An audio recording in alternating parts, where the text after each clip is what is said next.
I'm still trying to wrap my head around the scene of Reggae Boyz, asking for $7,000 per player per game for the World Cup qualifiers, plus 70% of the $8 million that the JFF would get if they qualify for the World Cup. So that is approximately $1 million Jamaican dollars per player per game, plus the 70% of the $8 million, which would translate to 750 plus million Jamaican dollars, for a grand total of over 1 billion Jamaican dollars. Yes, and that is just for appearance fees.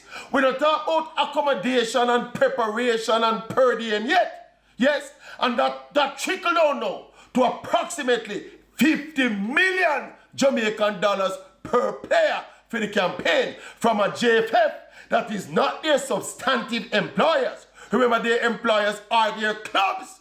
Yes, and this is a JFF that is broke. They don't have a single sponsor and are not guaranteed home gate receipts. Yes.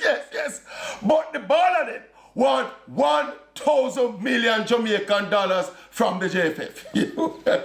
What do you say about the ball of them? No? They're reasonable.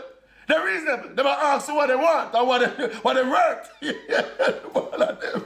The ball of them for good. The ball of them for good. The ball of them for good.